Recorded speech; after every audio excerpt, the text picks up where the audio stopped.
Okay, let's take a look at your assignments for this week, week 1 of English 123.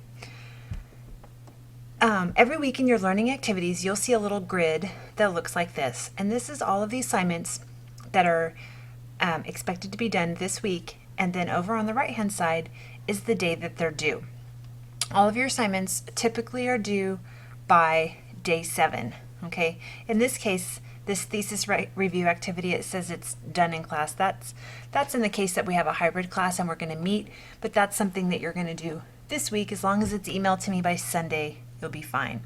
Okay, you are going to do your introductory blog online, and that's due by Sunday, where you type in a little bit of information about yourself and what you expect from this class, your strengths and weaknesses related to writing.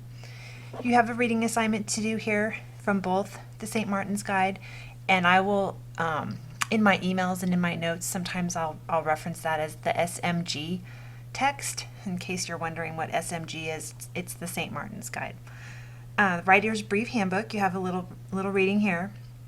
You have your lecture to see, which you're doing right now, and then you have 2 other assignments. That's the research assignment and the MLA APA citation activity.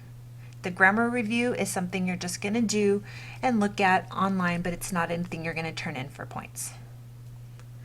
And then just to reiterate, day 1 is always considered Monday of the week, and day 7 is Sunday. So all of your assignments are due no later than midnight on Sunday. Okay, so moving into our learning activities, this is the first thing you'll see, and this is where you'll find our lecture for this week.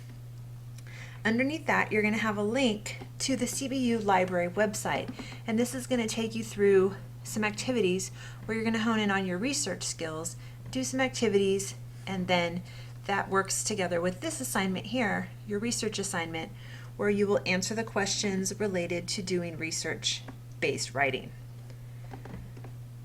Then you have some lectures to view on MLA and APA format.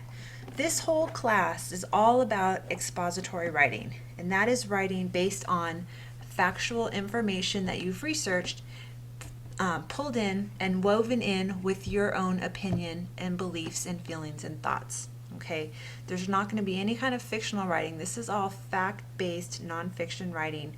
Many of your assignments are argumentative, where you have to have a definite opinion on a topic and be able to prove your side. Okay, and you also have to think about arguing against people who might disagree with you. So your papers will all include research, and all of the research must be cited in MLA or APA format. And you're going to want to decide which format you use based on which is expected of your major. So you have several videos to watch here, and they all are related to the MLA or the APA format. So you just pick which ones are relative to you and take a look at those. The formats are pretty similar. The only thing that mainly the difference is in where you put the dates when referencing a text. So once you've watched those brief videos, then you're going to go on to your MLA and APA citation activity, which is here, and this is a 40-point assignment where you have 4 things to do. You have to look at this journal article from an electronic database, and when you click on Hughes, it'll take you on a link to this source. And what you want to do is you want to write a bibliographic entry or a citation in both MLA and APA format. Okay, so you're going to do 2 entries here, 2 entries here, 2 here, and 2 here. And they're each worth 10 points for a total of a 40-point assignment. Okay, so you're going to have to figure out, how do I cite a journal article? How do I cite a book? How do I cite a DVD? And how do I cite a page from a website in both MLA and APA format? Okay, a quick note about plagiarism. Plagiarism is really important when doing this style of writing. Okay, you're using, you have your own opinions in your writing, but most of your paper, or a lot of your paper, is going to come from what other people think about your topic, and you're pulling that in and weaving it in with your own opinion. And you always have to give credit to someone else's thoughts, words, ideas. For my rule of thumb, I say if it's not common knowledge, like if I can't assume that everybody already knows it, then I need to cite it. Okay, so if you're not even sure, then just cite where your source came from. Another thing to remember is that reusing any other assignments that you've submitted is a form of self-plagiarism, so please don't recycle any of your CBU work. It all gets referenced, cross-referenced through a database called SafeAssign. So when you submit your papers, it will automatically look at your paper and cross-reference it through anything that's on the internet, and also especially anything that's been submitted to CBU to make sure that it's not being copied. So please be very careful about that. It's a very uncomfortable topic and situation to have to come across with students. This is just a quick screenshot of one of the sources that you've been referenced to on OWL Online. Okay, this shows you the different ways in MLA format of how to include your in-text citations. So when you're writing your research paper and you want to include what someone else says, there are several ways to do that. Okay, and I encourage you to vary your styles of writing, vary the ways that you cite your sources, because you don't want to just do the same thing over and over. It'll be boring for you, and it's also redundant for the reader. So take a look here, and you can see the author is Wordsworth, and the page that it comes from is 263. It's a reference about poetry. So in this sentence here, the author included Wordsworth in the sentence. Wordsworth stated that romantic poetry was marked by, and then they put in his words, quotes, spontaneous overflow of powerful feelings. Notice the end quote is here, parentheses of your page number, and then the period goes here. So often we see the mistake of the period going inside here, and that's not right. Okay?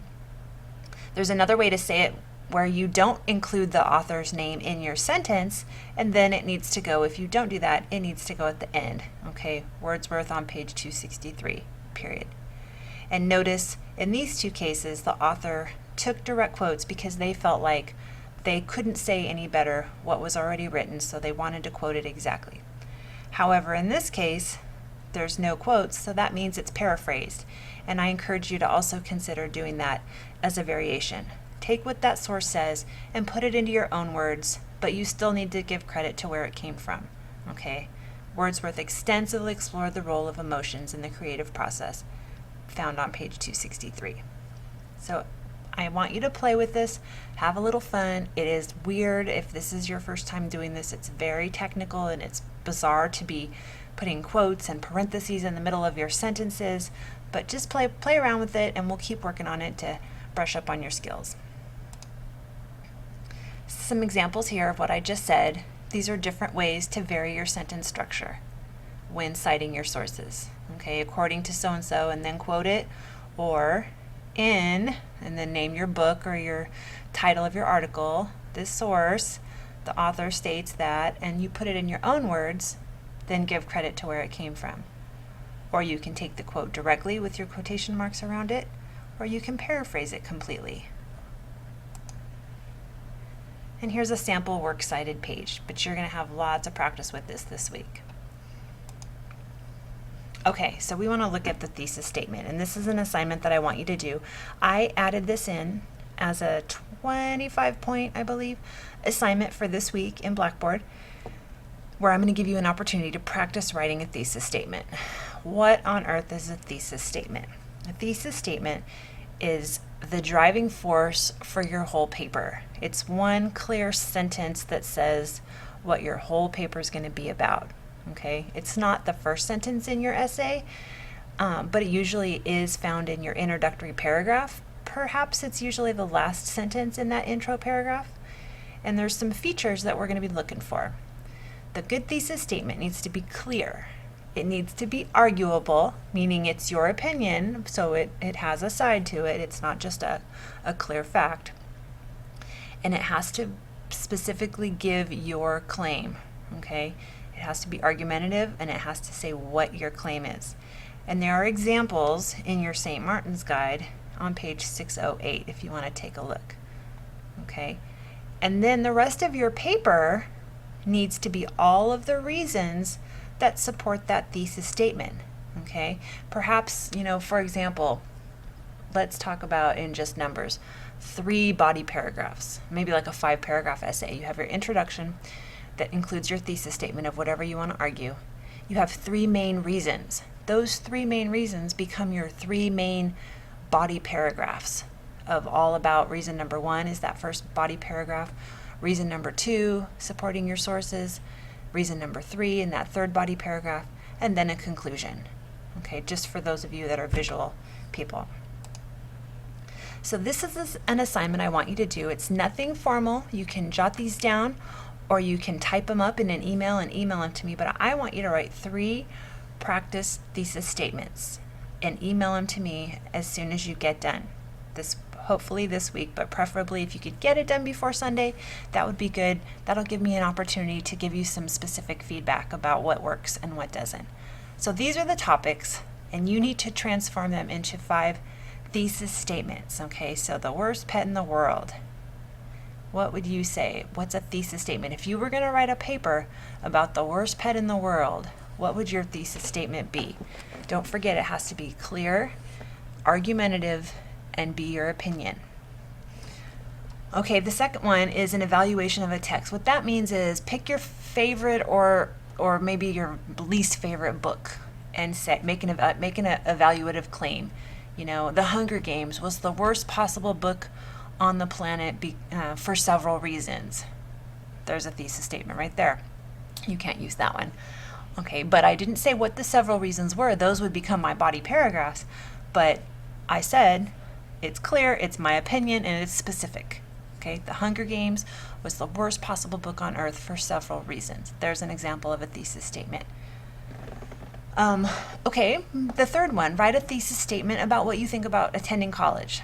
Okay, maybe you're a young person, maybe you're a working full-time adult. Just write a statement about what it is to be a college student if you were going to have that as your topic of a paper.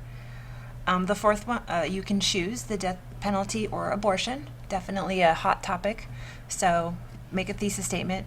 Remember, all of these are all 1-sentence write-ups. They should not be paragraphs that you're submitting. A thesis statement is 1 power-packed sentence. And the 5th one is tricky. The 5th one is if you were going to write a paper on the concept of faith, what does faith mean to you? Write a thesis statement about what is the meaning or the concept of faith to you. Okay, so you're going to send me an email with these 5 sentences, hopefully by Wednesday or so of this week, but if it's later, that's okay. And that concludes our lecture for this week. Some tips for success. Make sure that you plan ahead, leave plenty of room for your assignments. This is not a class that's going to work very conducive with procrastination. There's a lot of research and there's a lot of preparation and time and thought process in writing, and it's not something that can be done at Sunday night, 11 p.m. So budget your time, do little bits at a time. That'll really help you.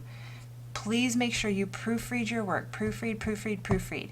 Have peers, family members in class, one of our fellow students proofread. Definitely have a lot of eyes looking at your assignments. Ask me for help. Don't be afraid to call me, text me, email me if you have questions or you need clarification. I'm always available. And then in a couple more weeks, I will remind you to start thinking about someone you want to interview for the fieldwork part of your discourse project. And that's not something that I think you want to think about right now, but in a couple more weeks, you are going to need to interview someone. So I'll get you going on that. So thanks for listening. I hope you have a God-filled and inspired week, and I look forward to getting some assignments from you and talking to you soon.